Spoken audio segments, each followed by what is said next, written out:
An 8-year-old boy lies motionless in a hospital bed, his tiny body bruised and broken. Doctors and nurses trained to handle trauma are horrified by what they see. His skull is fractured, ribs shattered, and burns cover his skin. These aren't the injuries of an accident. They are the marks of prolonged, unimaginable pain. Yet, as they work desperately to save him, one question looms above all. Who could do this to a child? A boy whose innocent smile masked the unimaginable horrors he faced daily. A boy who, in his final moments, became a symbol of systemic failure. A failure that left him vulnerable to the very people entrusted to protect him. It all began with an accusation, one as shocking as the abuse itself. He was accused by his mother and her boyfriend of being gay. This baseless claim became their justification for cruelty beyond comprehension. In their eyes, he perceived softness was a flaw to punish, a reason to torture. How does a child's innocence, a trait so pure and fragile, become the cause of such relentless violence? How did his cries for help go unheard, even when the warning signs were impossible to ignore? And the lingering question, who failed him? This is not just a story of abuse, it's a story of a broken system, moral failure, and a boy who deserved so much more. Before Gabriel Fernandez entered the tragic chapter of his life, he was a joyful, curious child who found comfort in the care of his maternal grandparents, Robert and Sandra Fernandez. Gabriel's early years were spent in a modest but loving home, where he was surrounded by stability and kindness. Robert and Sandra took on the role of parents, providing Gabriel with safety and consistency that were otherwise absent from his life. He loved playing with his cousins, sharing meals with his family, and drawing pictures that often reflected his cheerful spirit. But this stability was fleeting. Gabriel's life would take a dramatic turn when he was suddenly placed into the custody of his biological mother, Pearl Fernandez, a woman who had shown little interest in him from the start. Why would a child thriving in the care of his grandparents be sent back to a mother who had never shown him love? Pearl Cynthia Fernandez was born into a fractured home.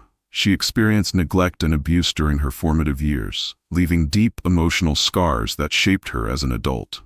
By her teenage years, Pearl had turned to substance abuse to cope with her pain, which further unraveled her already unstable life. Her relationships were turbulent, often marked by violence and manipulation.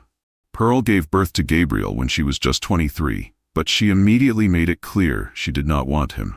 From the moment of his birth, she handed Gabriel off to her parents, claiming she was incapable of raising him.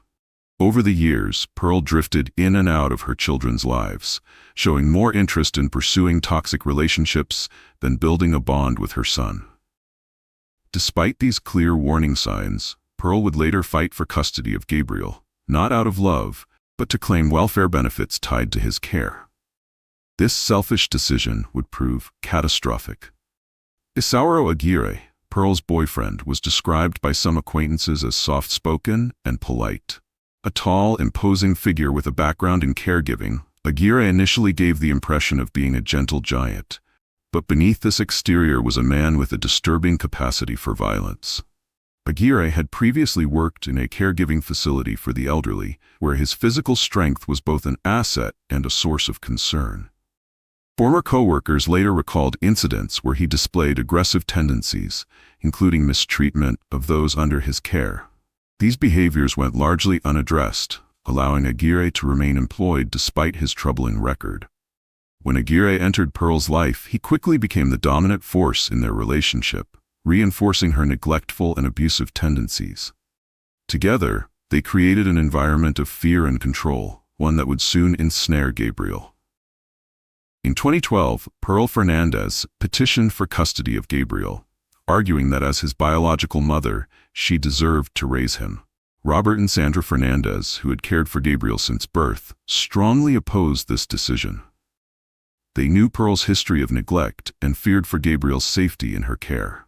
Despite their objections, the court sided with Pearl, and Gabriel was sent to live with her in Palmdale, California. The transition was abrupt and deeply unsettling for Gabriel. He went from a stable, loving environment to a home filled with hostility and neglect. Pearl's motivations were clear. Her custody of Gabriel allowed her to collect welfare benefits, not to build a relationship with her son. To her, Gabriel was little more than a means to an end. Why did the system fail to recognize the warning signs? Gabriel's grandparents fought to protect him, yet their pleas were ignored. The relationship between Pearl Fernandez and Isauro Aguirre was volatile and toxic. Their shared disdain for Gabriel became a central aspect of their bond. Aguirre, in particular, viewed Gabriel's behavior, his politeness, sensitivity, and perceived softness, as signs of weakness. To Aguirre, these traits were unacceptable, leading to baseless accusations that Gabriel was gay. This warped belief became their justification for increasingly cruel punishments. Pearl, far from defending her son, enabled Aguirre's abuse and participated in it. Gabriel was subjected to relentless physical and emotional torment. He was not seen as a child to be loved, but as a target for their misplaced anger and frustrations. The warning signs were there from the beginning: Pearl's troubled past, Aguirre's violent tendencies, and Gabriel's sudden uprooting from his safe haven. But as the days turned into weeks, Gabriel's life under their care became a nightmare, one filled with unimaginable cruelty and pain. When Gabriel Fernandez entered the first grade at Summerwind Elementary School in Palmdale, California, he was a shy, quiet boy. But his teacher, Jennifer Garcia, quickly noticed something troubling. Gabriel often came to class with bruises, scratches, and burns on his small frame. He would offer implausible explanations, saying he had fallen or tripped, but the patterns of the injuries told a different story. His eyes, once bright and curious, were now clouded with fear. Jennifer's concerns deepened when Gabriel began asking unusual questions. One day he approached her timidly and asked, "Is it normal for moms to hit their kids with a belt?" On another occasion, he quietly asked if it was normal for parents to shoot kids with a BB gun. These weren't just questions, they were cries for help. Jennifer did what any responsible teacher would do. She reported her suspicions to Los Angeles County's Department of Child and Family Services, DCFS. Over the span of months, Jennifer filed multiple reports describing Gabriel's injuries and his disturbing statements. Yet, despite her detailed accounts, no effective action was taken. Each report Jennifer submitted represented an opportunity to intervene, to save Gabriel. But these warnings were met with indifference, bureaucracy, and neglect. As weeks turned into months, Gabriel's injuries became more severe and impossible to ignore. At home, Pearl Fernandez and Isauro Aguirre subjected him to brutal punishments that escalated in cruelty. Gabriel was regularly beaten with belts, metal hangers, and even a baseball bat. His frail body bore the brunt of their anger. His skin bruised and lacerated from the repeated assaults. But the physical violence was only part of his suffering. The couple forced Gabriel to sleep in a small padlocked cabinet in their bedroom, a space too cramped for him to lie down comfortably. This cabinet became his prison, a place where he spent countless nights, cold and alone. Sometimes they would gag him with a sock to stifle his cries, leaving him isolated in silence. Gabriel's punishments extended beyond the physical. He was often forced to eat cat litter and spoiled food as a form of humiliation. On one occasion, Pearl burned him with a cigarette. On another, Aguirre hit him so hard with a belt buckle that it left a permanent scar. One of the most chilling moments came when Gabriel was caught playing with his sister's dolls. Aguirre, enraged by what he perceived as gay behavior, beat Gabriel mercilessly. This act of violence wasn't about discipline. It was about control, domination, and a twisted need to correct Gabriel's perceived flaws. Gabriel was only 8 years old. He should have been playing, laughing, and dreaming about his future. Instead, he was living a nightmare. Despite the mounting evidence, Gabriel's cries for help continued to go unanswered. Over 8 months, DCFS received multiple reports about Gabriel's abuse, from his teacher, neighbors, and even relatives. Each report detailed the same concerns: bruises, burns, and disturbing behavior that pointed to a pattern of severe neglect and violence. However, the system designed to protect children failed at every level. Social workers conducted home visits but never escalated the case. They ignored clear signs of abuse, dismissing Gabriel's injuries as accidents or exaggerations. One social worker, who visited the Fernandez home, later admitted to seeing no immediate signs of danger, despite Gabriel's obvious physical injuries. Even when Gabriel's teacher persisted in filing reports, her pleas were disregarded. She was told by one caseworker that the situation was being handled and that she didn't need to call again. For Jennifer Garcia, this was a heartbreaking and frustrating reality. She knew Gabriel was in danger, but the system had tied her hands. How could so many warning signs be overlooked? Gabriel's bruises were visible, his questions unmistakably alarming. Yet DCFS chose to close his case without further investigation, citing insufficient evidence. As Gabriel's abuse worsened, so did his isolation. His family, neighbors, and teacher all tried to raise alarms, but their voices were silenced by a system plagued with apathy and inefficiency. What followed were the darkest moments of Gabriel's life, leading to the unimaginable. It was May 22, 2013, a quiet evening in Palmdale, California, when a frantic 911 call shattered the calm. Pearl Fernandez, speaking with a trembling voice, told the operator her son Gabriel had fallen and hit his head. Her words were rushed but precise, painting the incident as an unfortunate accident. "He's not breathing," she said. "We need help now." Emergency responders raced to the Fernandez home. As they arrived, the scene they encountered was far from what Pearl had described. Gabriel, just 8 years old, lay motionless on the floor. His body told a story far more horrifying than Pearl's claims of a simple fall.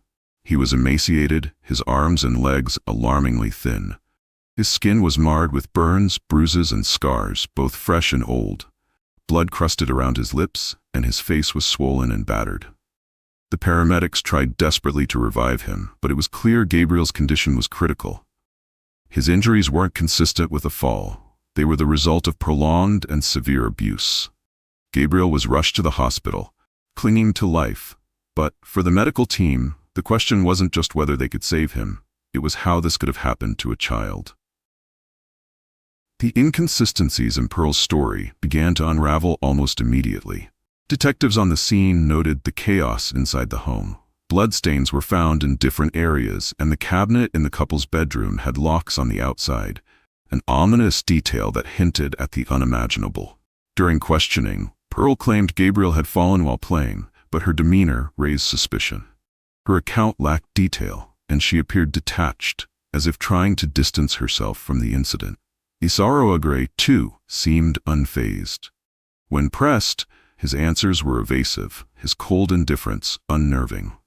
Detectives quickly shifted their focus to Gabriel's siblings, who were in the home at the time. What they revealed painted a picture of relentless, systematic abuse. Gabriel's older brother and younger sister, though terrified of Pearl and Isaro, confessed to witnessing the unimaginable. They described how Gabriel was regularly locked in the cabinet, beaten with belts and metal objects, and forced to eat cat litter and spoiled food as punishment. His sister recounted seeing Gabriel gagged with socks, left in the cabinet for hours, sometimes overnight. One chilling detail stood out. Gabriel was often punished for being gay. His siblings revealed how Isaro Aguirre would beat him mercilessly, accusing him of being soft or too feminine. Even playing with his sister's toys could trigger violent rage. Gabriel's siblings' testimonies were harrowing, but they provided detectives with the evidence they needed to piece together what had truly happened in the Fernandez home. Meanwhile, at the hospital, doctors worked tirelessly to stabilize Gabriel. But as they examined his injuries, the grim reality of his abuse became apparent. When Gabriel Fernandez's frail body was examined during the autopsy, the findings were both horrifying and heartbreaking. The medical examiner reported injuries consistent with prolonged and systematic abuse. Gabriel's skull had been fractured, likely from repeated blunt force trauma. His ribs were broken in multiple places, some injuries fresh, others in various stages of healing, suggesting he had been beaten over an extended period. BB pellets were found lodged in his groin and lungs, a chilling testament to the brutality he endured. Burn marks, bruises, and lacerations covered his body, along with scarring that indicated he had been tied or restrained. His stomach was empty, a sign of starvation, and his skin showed signs of malnourishment. These injuries weren't the result of a single moment of violence. They told a story of relentless torture, a child's body pushed to the brink of survival. The autopsy painted a vivid picture of the suffering Gabriel endured. It confirmed what the first responders and detectives already suspected. It was impossible to deny this was no accident. Gabriel had been systematically tortured in a place where he should have been safe, his home. Back at the scene, detectives uncovered more evidence that solidified the horrific narrative. Gabriel's blood was found inside the cabinet where his siblings said he had been locked. Text messages between Pearl and Isauro revealed their cruel intentions and lack of remorse. One message from Pearl to Aguirre read, "You're going to have to handle him today." This wasn't a one-time incident. It was a pattern of calculated, deliberate abuse. Neighbors also came forward, sharing stories of hearing screams and crying from the Fernandez home. Some had reported their concerns to authorities, but like Gabriel's teacher, their warnings went unanswered. How did a system designed to protect children miss so many clear signs? As detectives dug deeper, they began to uncover not only the horrors of Gabriel's final days, but also the systemic failures that allowed his abuse to continue unchecked. The 911 call marked the beginning of the end for Pearl Fernandez and Isauro Aguirre, but it was too late for Gabriel. As investigators pieced together the evidence, a grim timeline of abuse emerged, leading to one of the most heart-wrenching trials in recent history. When the trial for Pearl Fernandez and Isauro Aguirre began, the courtroom was filled with tension. The prosecutors painted a damning picture of the couple's cruelty, arguing that their actions went beyond abuse. They were acts of calculated torture. Isauro Aguirre's defense team attempted to shift blame onto Pearl, claiming that he acted under her influence. They portrayed him as a man with limited intelligence who was manipulated by a domineering partner. Aguirre's attorney argued that he didn't intend to kill Gabriel, but admitted to disciplining him in ways that went too far. Pearl Fernandez, on the other hand, portrayed herself as a victim. She claimed she was coerced by Aguirre, describing him as the primary aggressor. She minimized her role in Gabriel's abuse, insisting that she wasn't involved in the most violent acts. Yet, text messages and testimonies from Gabriel's siblings contradicted her claims, revealing her active participation in the abuse. One message from Pearl to Aguirre chillingly stated, "Gabriel is a liar, handle it." Gabriel's teacher, Jennifer Garcia, was called to the stand to share her repeated attempts to report the abuse. Her emotional testimony highlighted the systemic failures that allowed Gabriel's suffering to continue. One juror later described the trial as the most emotionally draining experience of their lives, saying, "It wasn't just the details of what happened, it was knowing it could have been prevented." The trial wasn't just about the actions of Pearl and Isauro, it was also about accountability for those who failed to act. During the investigation, attention turned to the role of Los Angeles County's Department of Child and Family Services. Over an 8-month period, DCFS had received multiple reports detailing Gabriel's injuries and unsafe living conditions. Yet, despite these warnings, no meaningful action was taken. Social workers conducted cursory home visits, but failed to intervene, often dismissing Gabriel's visible injuries as minor or accidental. 4 social workers, Patricia Clement, Stephanie Rodriguez, Kevin Bond, and Gregory Merritt, were eventually charged with child abuse and falsifying public records. Prosecutors argued that their negligence and failure to follow protocol directly contributed to Gabriel's death. Evidence revealed that they had closed Gabriel's case prematurely, ignoring critical signs of abuse. One report noted that they failed to document Gabriel's worsening condition, even after being informed of his injuries. The charges against the social worker sparked national outrage. It wasn't just about these individuals, it was a damning indictment of a system riddled with inefficiency, overburdened caseworkers, and a lack of accountability. How could a system meant to protect children allow one to slip through the cracks so tragically? The implications were far-reaching, sparking calls for reform within child protective services nationwide. Despite the unrelenting abuse he suffered, Gabriel Fernandez displayed a resilience that defies comprehension. Those who knew him, even briefly, described him as a kind and thoughtful child. In a world that gave him so little love, Gabriel still found ways to give love back. He made small, heartfelt gestures, like crafting a Mother's Day card for Pearl, hoping it might soften her heart and win her approval. Gabriel's teacher, Jennifer Garcia, shared how he would smile at her and thank her for small acts of kindness, even as he bore bruises and scars.